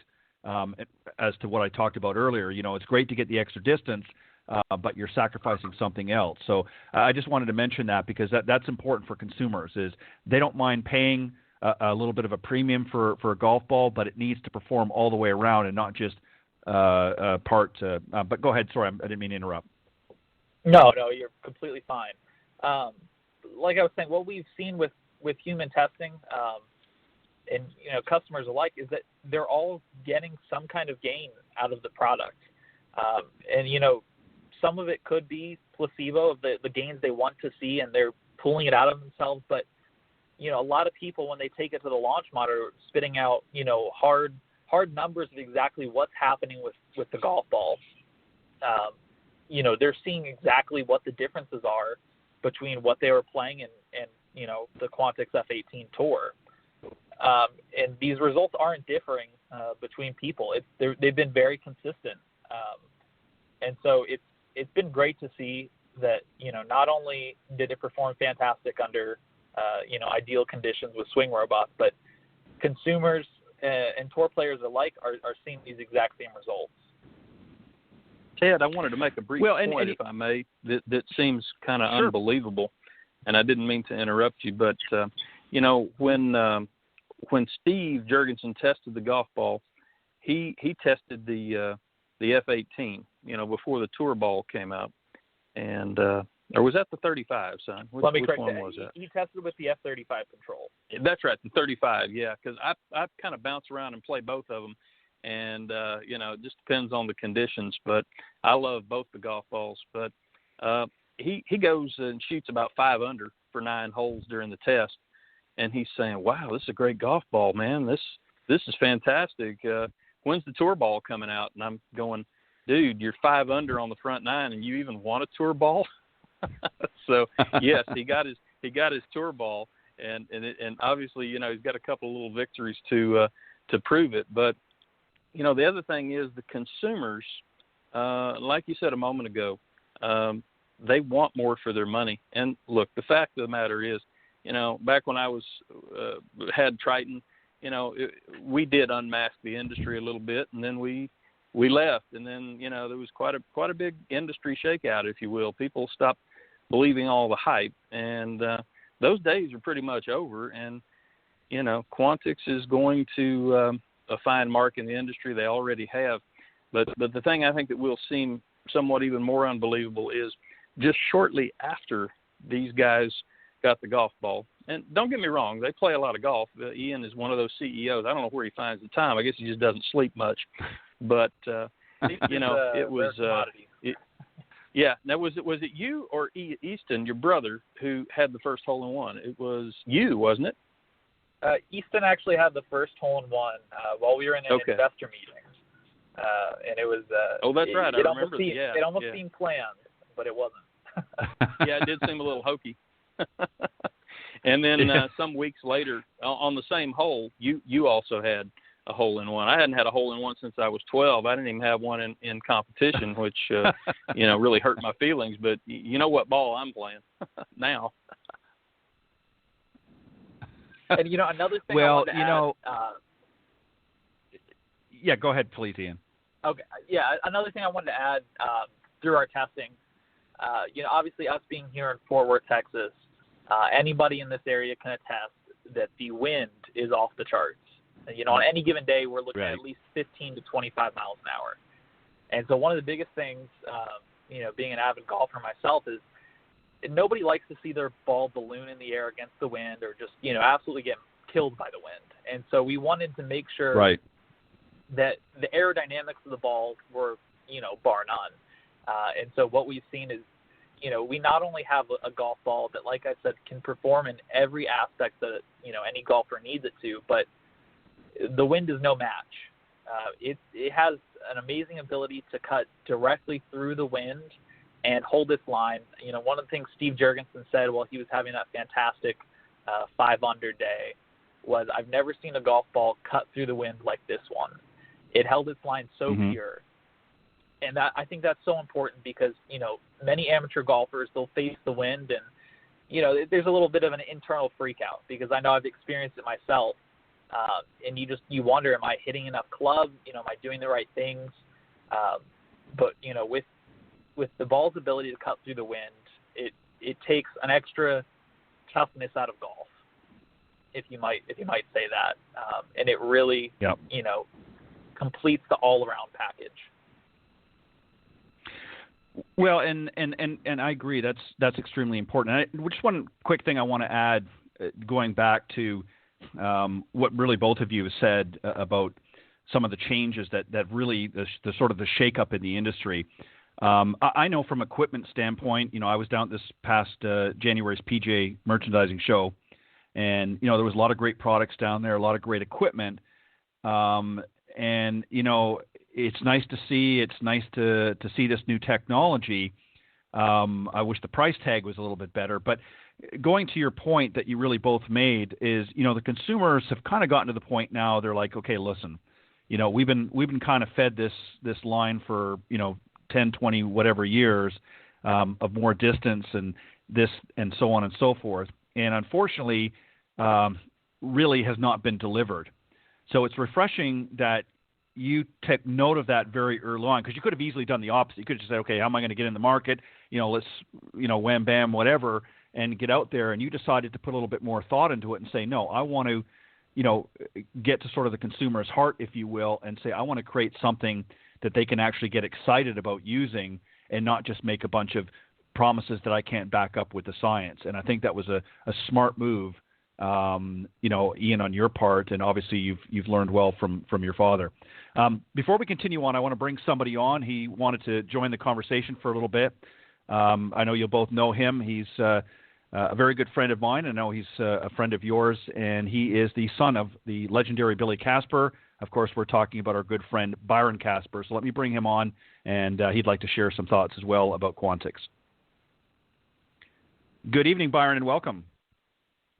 Good evening, Ted, and Ian and Greg as well. I enjoyed listening to the last 5 minutes of you guys talking about your golf ball, and I certainly don't want to take too much time, but I thought I would jump on for a quick 5 minutes and just give it a personal endorsement because it's at 50 years old. It's hard to believe that I've fallen in love with again, but I've fallen in love with this golf ball, and I've had the pleasure recently of testing it on my TrackMan, and it just outperforms every other ball in the market right now. I currently use the F18, as you guys know, and I've got a few students using I think it's the F35, if I'm not mistaken. Mm-hmm. And you guys just did a bang up job with this ball. It really is. What Ted said a few moments ago, I just think is completely true, and that is the fact that you guys went about this the right way. You have a ball that appeals to professionals and low handicap players, and you have a ball that gives amateurs an edge. And at the end of the day, that's what we're looking for on the golf course, right? Absolutely. Really nice of you to come on the show, Byron. Good to talk to you. We talk as often as we can. But Byron, I'm going to brag on Byron a little bit. Byron is one of the top teachers in the United States. I'm just going to go ahead and give him a plug. I know he wasn't expecting this. I didn't know Byron was going to be on the call. But you want a great golf instructor, Byron Casper is your man. I promise you that. Well, thank you, Greg. It's when you have. I'm very fortunate in the sense that, as you all three of you know, I had who I consider one of the best teachers in the world that I also happen to call Dad. And when we started the Billy Casper Golf Academy together, it was a dream come true. In fact, I think you were one of the first people I called, Greg. And yes, and I think if I can paraphrase, I think I said something to the effect: if the good Lord decides to take me right now, I feel like it's a good time because I've just reached a pinnacle of a personal goal. It's one of those things where we grow and we learn, and it's one of the things that I love about what you guys are doing. I know from personal experience how rewarding a father and son team in the golf world can be. And it's not without its hills and valleys. But at the same time, what an incredible experience to be able to do something in a sport that you love with your child or your parent. What I consider that a gift. And again, you're combining a lot of knowledge, both with you and Ian, Greg. When you're able to combine that knowledge and all your golf experience, you have a winning product, which you guys do. Well, thank you very much. It's humbling because, Ted, and I know Ian knows this, because we are so thankful to be, in the business and the businesses that we're in. But it's people like your dad, the late Billy Casper and Arnold Palmer and Jack Nicklaus and so many others, Lee Trevino, people we grew up watching. They paved the way, not only for golf, but for sports agents and these huge purses. And, players like Tiger Woods and many others have, come and, stepped up and surpassed some of those areas and purses and galleries. But you know what? Without the Billy Caspers of this world, golf business wouldn't be nearly as great as it is, and we really appreciate the contribution that your family, your dad especially, and others have made to the industry. Well, thank you so much. That really is wonderful to hear, and I'm very grateful. I'm very grateful for your thoughts and comments on that. I also agree. As all of you know, I had the opportunity to be the head golf professional in St. Andrews, Scotland for Heritage Golf when I lived over there. And it was my first real understanding of the history of this great game. And it really is the history combined with the people that have come before us that have made golf what it is today. And I know there's a lot of people. Tiger Woods is a good example because I've been able to speak to him. I even have a quote from him on the back of my last book where he talks about the importance of that history and quite frankly how awesome Dad was around the greens and on the green. And it takes a lot of hard work, as you know, but it takes a lot of skill. And bringing it back full circle, it also takes the right equipment. And we're all looking for edges when we're on the golf course, both mentally and physically, with the equipment that we use. And so having the right equipment makes all the difference in the world. And you guys have put forward not only the right equipment and the right golf ball, but you've done it at a price point where people for the first time in a very long period of time don't have to compromise quality or price. And that's amazing. I recently told a couple of my amateur students at the golf school how much for a dozen of the F-35s, and they were just amazed. And both of them are giving up their Pro Bs and going in a different direction thanks to you guys. And little things like that are super important for the marketplace. So very true, very true. I guess we'll have to up our security now. Yeah. So Ian, let me ask you. I want to bring Ian back in to the conversation, and us older chaps are going to sit quiet and let him speak. But moving forward with Quantix, what is your future vision? You've created two great balls. Is there going to be further expansions to the line? What does the future of Quantix hold in your mind? How do you see your mission moving forward? Well, that's a dangerous question asking in my mind because I could go on and on.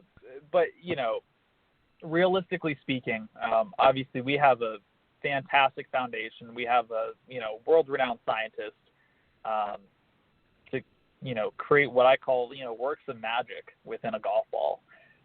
And so our current plans as we're sitting now is we're not a one-hit wonder or a two-hit wonder by any means. This isn't something that's just going to appear and be gone the next year. This is a legacy. This is something that's going to be built for generations to come. I mean, it's we're looking currently at most likely a 2-year release on new golf balls. with a 1-year refresh. And so, we've already been working on so many different things. I don't want to spoil too much, but we have another Sure. 2 different models of golf balls with multi-piece that aren't 3-piece. I'll leave it at that. That are fantastic, and they'll be coming very soon. One of the big things we've done recently is I was able to negotiate a co-branding deal with Sun Mountain. So we now have fantastic golf bags available to the public. We have 1 released currently, and then in the next 2 weeks we'll be having another 3 models released. And so that's, we want to be focused around golf balls. And one of the biggest problems I see with a lot of companies is, they tend to deviate off of their original ideas. And it tends to oversaturate a lot of things. So our number one focus will always be golf balls. But, with that, we have a lot of supporting products that we'll be releasing and already have released. And it's going to be a fantastic thing all the way around with that. But, we're constantly innovating, pushing the boundaries of golf, what we're legally able to do with the USGA's restrictions. And, obviously, there's been a lot of talk with Bryson DeChambeau being able to, achieve these fantastic gains in his mini off season and coming back on tour. And it has the USGA talking of, dialing things back. But, from a manufacturer's standpoint, it's very counterproductive to do that. The game takes a turn where it takes a turn. And we're always going to be at the forefront of pushing that envelope to see, how much more can we benefit the consumer? Because everyone knows tour players don't pay for their equipment. If anything, they're paid to play what they play. And so right. We're always going to have in mind, how can we benefit the consumer? How can we help their game improve? And what is it going to take from us as a company to achieve those things? And so for the future of Quantix, that's what we're always going to be pushing for. We're always going to be looking for that next edge to give the consumer, that little extra boost out on the golf course, or, whatever they're looking for. And like I mentioned, we have a lot of things in the works that I'm excited to release them. I wish I could give a little extra hints on them, but the public will see them very soon. Well, we'll save those for the next time. For the next time you come on the program.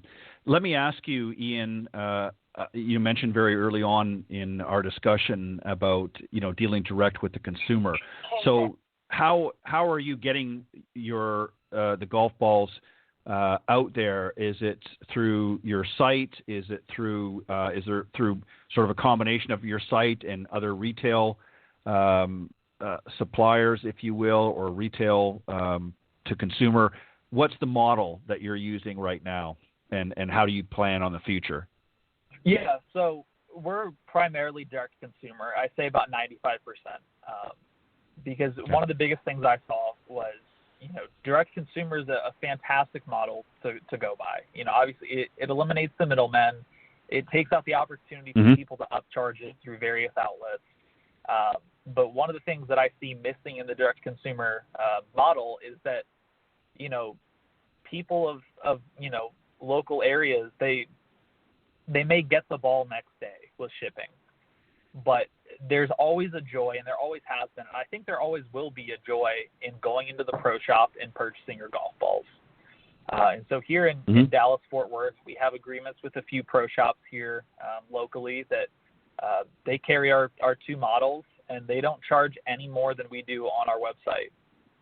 And so it gives the local populace, an opportunity to still have that joy of walking into the pro shop and purchasing a local golf ball that, obviously performs in every aspect for them. And they're also saving so much money. And, they still get that joy of going in there. And so, to answer the question, I don't see us moving too far away from that model, at least in the near future. There is a lot of opportunity to move into pro shops. But like I said, we're heavily consumer focused. And right. whatever that may be, whether it's offering a good price product, or constantly pushing the envelope of innovation, we're going to follow that method. And so direct to consumer is where we're at, and I believe it's where we'll stay for the foreseeable future. Not ever to become stagnant, always looking for new ways, like I mentioned, to continue, paving the way for the future of golf. But it's a fantastic model, and it really serves a great purpose. Yeah, I couldn't agree more. I think now with the way consumerism now, I think you have to have that as a primary part of your business model, because box stores and other retail outlets and pro shops are great, certainly to have it in there, but you want to have control, or certainly better control over pricing and so forth, and nothing beats direct consumer in order to achieve that. And I think a lot of our shoppers out there are becoming a little more savvy in navigating online purchasing and so forth. I mean, when you look at the statistics, each year with times like Black Friday and Christmas, more and more are going direct to consumer through different online merchants, and so it's definitely the wave of the future. That doesn't mean you don't necessarily have some presence in a retail format, but I think the majority of it, and again, like you said, it helps to keep your costs down because you don't have to worry, about price increase and so forth. Before we wrap up, Byron, is there any final thoughts or comments that you want to make to Ian and Greg before I let you go? No, I just again want to give my endorsement. Anybody that knows the Casper family, including my father, obviously Billy Casper, as well as my golf professional brother Bob Casper, knows that we don't usually endorse very many products because we're very careful with what we put our name to, and we're very careful with really vetting products and services that we want to talk about. And I have absolutely no problem whatsoever endorsing Quantix. It really is an amazing mix of control, distance. I love the ball. Like I said, I use the F18 because my swing speed is still pretty high, even for an old guy. Using your words, Ted, when you were referring to Ian. But the F35 is, I've played 9 holes with the F35, and it really is a great ball. It just flies off the face of your driver, and it's just soft enough to really enjoy around the greens. So I urge everybody to just go and try your first dozen, and be ready to be surprised. Well said. Well, Byron, thank you very much for coming on and sharing your thoughts about Quantix. I know you're a big supporter of theirs, and we appreciate that coming from you. And I will let you go, and I'll talk to you real soon. Okay. Great. Enjoy the rest of the show, guys. Take care. Thanks for your kind words, Byron. Right. Thank you, Byron. All right, that was Byron Casper, of course, son of legendary Billy Casper, coming in and sharing his thoughts towards Quantix Golf. And Ian, and we've just got a few more minutes, and Greg, I'm going to give you an opportunity as well. But Ian, if you want to let the folks know where they can go to get more information. I know we've given them a lot here tonight about the ball, but they, as I said, a lot of our consumer savvy buyers out there want to search things themselves. So where can they go to get more information about the product? And then, Greg, I'm going to let you have some closing thoughts as well. Yeah, absolutely. So anyone interested in finding out more information or getting their first dozen can head over to quantixgolf.com, and I'll spell that out. It's QUANTIXGOLF.com.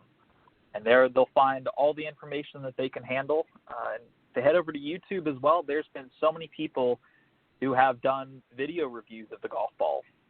TXG, Tour Experience Golf in Canada, did a fantastic comparison against the Pro V1. And it's more evidence to show that all the tests we've done are exactly as they say. Putting that on a human level, there's a lot of information out there, and I encourage any of these listeners to absolutely go look at it. And I always encourage everybody to do their own research as well, because a more informed consumer is a better consumer. In the game of golf, with so many things out there, you can't go wrong with more research. But like I said, they can find a lot about everything on QuantixGolf.com. Perfect. Yeah, I couldn't agree more. I think it's important that you do a little of your own research. It's good to read the information on websites or in our brochures and whatnot that you may find, or might see examples of, as I mentioned at the PGA show this year, I saw a lot of great products out there, but when you take a closer look for yourself, sometimes you find things a little bit different. So I always encourage people to do that. Greg, what about yourself? Any final thoughts or comments you'd like to make before I let both of you go? Well, Ted, first of all, on behalf of my son and I and Quantix Golf, we really appreciate the opportunity to be on your show. And really, it was just awesome of you to surprise us to have Byron on. It's always great to visit with him and talk to him. And, I would just say, I guess, in parting that, if anybody ever played the Triton golf ball way back when, back 99 on to about 2006, it was a great ball. But I will tell you, I believe Quantix, the golf ball, it's twice the ball that the Triton was, and it just delivers so many more characteristics, and the experience that Larry Cadorniga has from working for all the top companies. He made his rounds. There's not a golf ball company on the planet he has not worked with or worked for, and you just count the top 10, and he's been there and done that. And interestingly enough, I think what we have determined is that, when we talked, he said he wanted to do one more design. And Larry just adopted an 8-year-old, so he's probably 9 now, but I know that's keeping him very busy, and we're just so thankful and pleased to be able to work with someone like Larry. On my best day, back in 1998 when I first met Larry and went to his home, it was an honor to meet the man with so many number one designs. He had many number one designs from Titleist and Maxfly and just so many. And yet I was nervous, when we first developed that first golf ball, but it didn't take long. And, I guess along the way, I may have bounced something loose in Ian's brain as I was filling those orders, bouncing him on my knee, trying to get him to sleep. He never really did want to go to sleep, so I had to do something with him.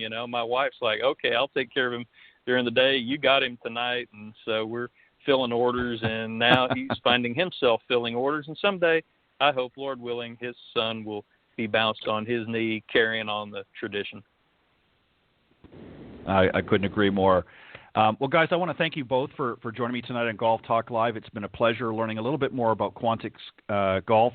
And for those listeners that are maybe tuning in a little bit later on, if you go to Quantix Golf, and it's Quantix golf.com, you can check out 2 great golf balls, the F35 and the F18 Tour Edition. Check them out. Lots of other great information there, and I suggest that you do it. Guys, thank you very much for joining me tonight on Golf Talk Live. And Ian and Greg, when you've got some more exciting news coming up in the future to share, please think of me and come on back on, and we'll help introduce that to my audience again at that point. But thanks for taking time out of your schedule this evening and joining me and my audience here on Golf Talk Live. Thank you so much for having us, Ted. We really appreciate it. All right. Thanks, guys. Have a great evening, great weekend, and stay safe. Thank you. Likewise. All right. That was Ian and Greg Martin, co-founders of Quantix Golf, a great company and featuring the F35 and F18 golf balls.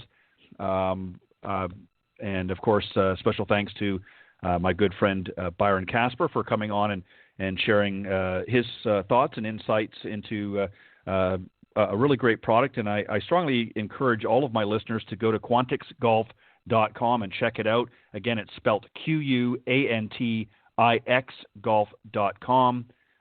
Check out their products there and test them out yourself. I ask you to rise to the challenge and order yourself a dozen and get out there and give them a test yourself, and then go and visit their YouTube channel and post up a video of your results. And I know they'd love to hear from you. All right, on that note, I want to thank once again Pete Buchanan and John Hughes for joining me earlier on Coach's Corner. Thanks, guys, for always bringing your best.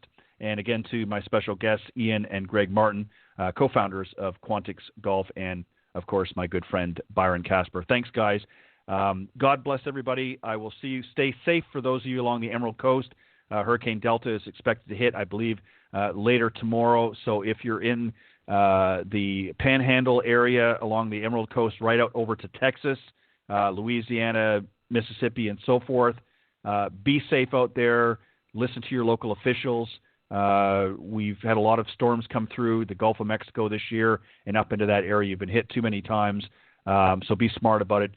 Seek some higher ground.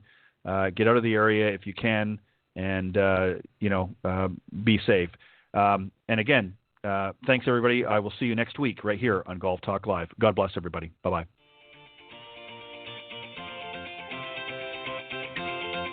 Thanks for listening to this evening's broadcast of Golf Talk Live. Remember to tune in each week at blogtalkradio.com/Golf Talk Live.